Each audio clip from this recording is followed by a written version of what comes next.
A husband thinks he's giving his wife the perfect birthday gift, a trip to Dubai with their kids. But once they land, everything begins to unravel. From unexpected costs to his wife's silence, to one shocking dinner where the truth finally spills, what was meant to be a celebration turns into a moment he'll never forget and deeply regret. My husband thought he had planned the perfect birthday surprise for me. A trip to Dubai with our kids, wrapped up as if it was the most thoughtful gift in the world. He announced it days before my birthday, his chest puffed with pride, expecting my face to light up with joy. But all I felt in that moment was a chill creeping down my spine. Because deep inside, I knew this wasn't about me. This was about him, about his image, about showing off. When the day arrived, I found myself at the airport, dragging my luggage, holding my daughter's tiny hand, while he strutted ahead, announcing loudly to strangers that this was his wife's birthday trip. He wanted the attention, the admiration, the wow, what a husband glances. But no one saw the truth. They didn't see my silence, or the tears I had wiped away the night before, realizing my birthday wasn't about celebrating me. It was about putting me on display. Dubai. The city of gold. Dazzling lights, skyscrapers piercing the sky, malls bigger than towns. For my children, it was magic.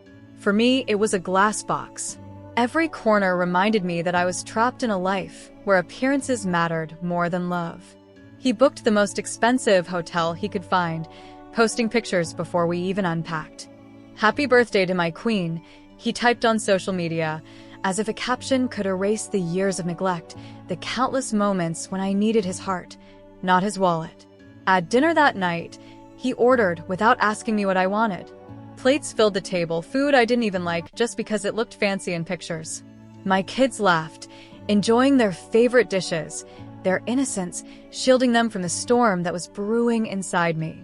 He raised his glass of juice, clinking it against mine, his smile broad and performative. "To the best wife in the world," he said, loud enough for the table beside us to hear. I smiled back, but my eyes were cold, colder than the ice melting in the glass. The trip continued like this. Day after day, he dragged us from one attraction to another. Desert safari. Malls. The tallest building in the world.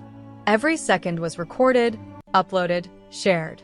The captions always painted him as the perfect husband, the thoughtful man who gave his wife the world. But behind the camera, when the lights went off and the kids fell asleep, the silence between us grew louder. He never asked me if I was happy. He never asked me what I wanted. He only asked me to smile for one more picture. On the third night, something inside me broke. We were standing by the waterfront, the city lights shimmering on the waves. My children were laughing, running ahead. He wrapped his arm around me, pulling me closer as a stranger passed by. To the world, we looked perfect, but I leaned close to his ear and whispered words I had been holding for years. "Do you even know me? Do you even care?" He froze. His smile faltered, just for a second, but then, like always, he brushed it off, saying, "Don't ruin this, not tonight. Don't ruin this." Those words echoed in my mind. My birthday was already ruined. My marriage had been ruined for years. I stood there, my heart aching, wondering how long I had played this role. The role of the wife who smiles, who claps, who says thank you for gifts she never asked for. But then, something unexpected happened. The kids came running back, their little arms wrapping around my waist, their laughter filling the night. And in that moment, I realized something he never could. This trip wasn't about Dubai. It wasn't about the luxury or the money or the photographs. It was about me seeing the truth, finally, with eyes wide open. He thought he had given me the world, but in reality, he had given me clarity. The clarity that love isn't in grand gestures. It's in the quiet moments, in listening, in holding someone when they're breaking, in knowing their heart. And he had failed me in every one of those. The regret didn't come instantly for him. Not when I turned away from him at dinner. Not when I refused to pose for another staged photo. Not even when I spent my birthday night staring out of the hotel window, silent. His regret came later, when he saw that his children's laughter didn't erase my silence, when he realized that his wife no longer looked at him with hope, but with emptiness. Because that's the thing about regret. It doesn't strike when you think you're in control. It strikes when you lose what you thought you owned. And as I walked through the glittering streets of Dubai, surrounded by lights brighter than stars, I knew something had shifted. The trip he thought would bind us closer had pushed us further apart. And his biggest mistake was believing that money could buy love. This was my birthday gift. Not the skyscrapers, not the malls, not the luxury, but the truth. And the truth was heavy, painful, and final. He would regret this trip. Not because of the money he spent, not because of the exhaustion, but because in trying to show the world he was the perfect husband, he lost the one person whose opinion truly mattered, me. And that was a price he could never afford. The morning after my birthday in Dubai felt different. The hotel room was silent except for the hum of the air conditioner. My husband was still asleep, his arms sprawled across the bed like he owned every inch of it, like he owned me too. I slipped out quietly, careful not to wake him, and walked to the balcony. The view was breathtaking, skyscrapers glowing in the early sun, cars like silver ants below, the city alive with energy. But none of it touched me. The beauty of the city only made the emptiness in my chest more obvious. It was like standing in the middle of a glittering palace while starving for love. I looked at my children sleeping peacefully on the smaller bed, their innocence untouched by the storm between us, and I made myself a promise. I would not let them grow up thinking this was what love looked like. When he finally woke, he acted as if nothing had happened. He ordered room service, joked with the kids, and reminded me that we had a packed schedule. He didn't notice my silence. Or maybe he did, but he had grown comfortable ignoring it. To him, silence was easier than facing the truth. That day, we went on a desert safari. The children squealed with excitement as the jeep roared over the dunes, sand spraying like waves. They laughed, their faces glowing, and I laughed with them. Not for myself, but for them. My husband, though, was busy recording, his phone glued to his hand. Every smile had to be captured, every laugh staged, every moment transformed into content. He wasn't living the trip. He was performing it.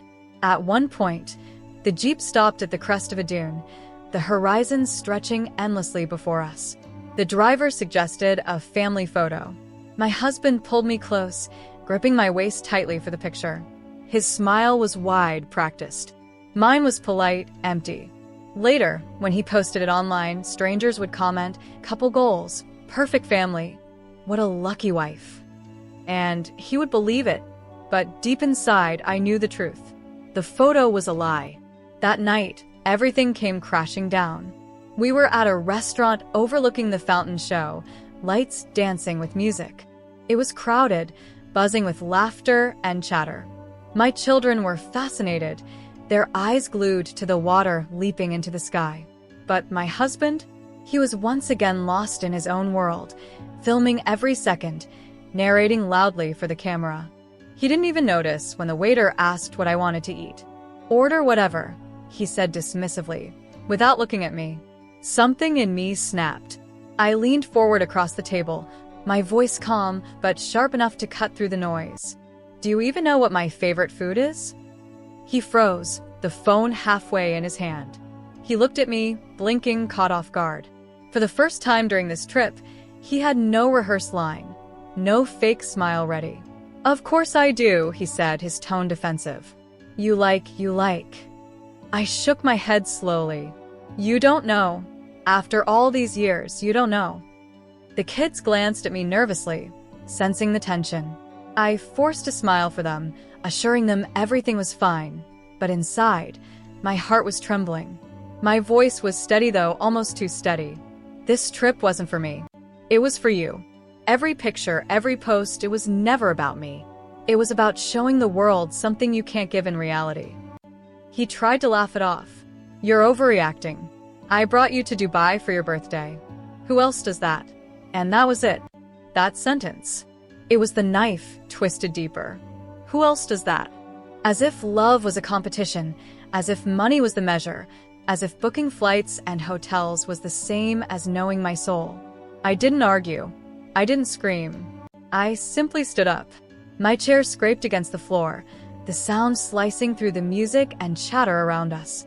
I took my daughter's hand, then my son's, and I walked out. The fountain still danced behind us, but I didn't look back.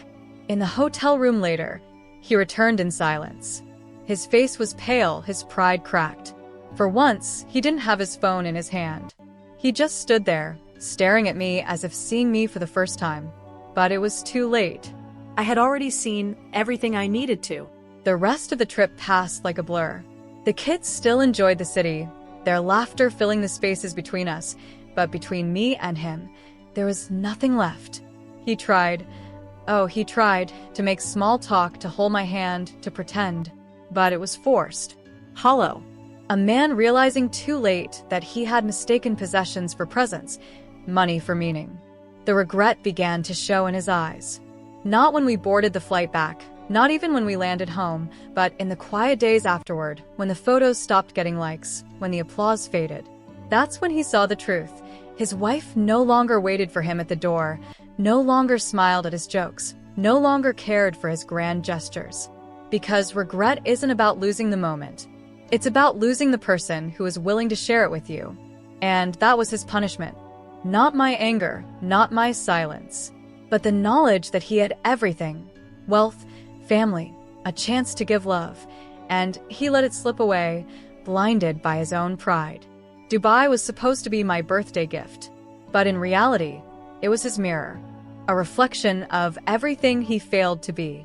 And no skyscraper, no fountain, no desert sunset could cover that truth. He took our kids to Dubai for my birthday, thinking he was giving me the world. But what he really gave me was freedom.